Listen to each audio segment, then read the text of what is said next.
The Right Reverend Leighshane Boyd returned to Nassau, Bahamas earlier today after 6 days of visiting the TCI.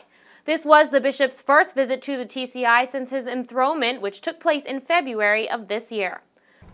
Serving as a priest in the diocese for 20 years, and during the time I was bishop coadjutor, I visited the Turks and the Caicos Islands on many occasions. But this visit is most significant as it is the first time that I am visiting in my capacity as the bishop of the diocese. And so I count it a very great honor.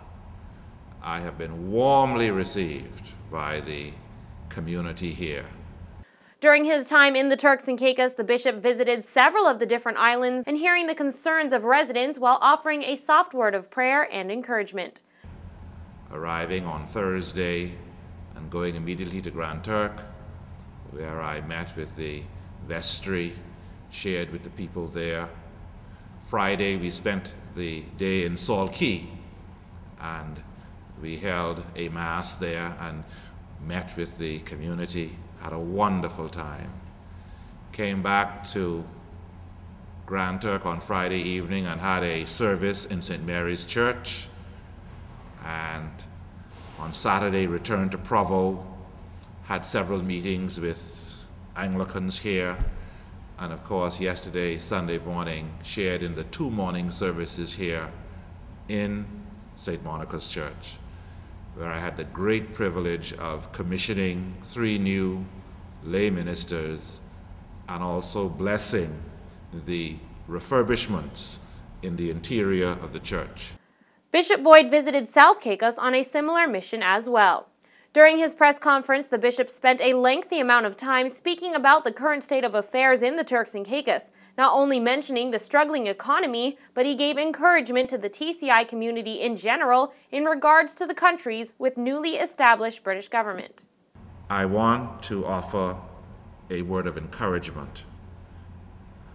I want to encourage people not to be ashamed to admit that the current state of affairs and circumstances and events leading up to same have caused a great degree of anxiety, panic, fear, anger, frustration, feelings of doubt, uncertainty, despair, embarrassment, and shame.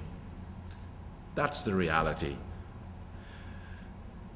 And I therefore have suggested to Anglicans a number of practical things that they might do in coping with the affairs of the time.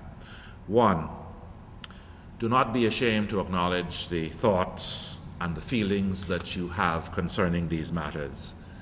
It is an upsetting time, and the peoples of these lands must accept that.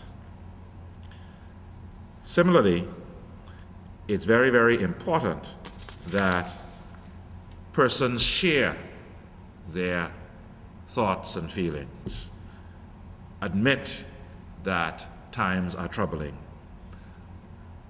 and remember to look to God for help. For WIV4 News, I'm Allison Capron.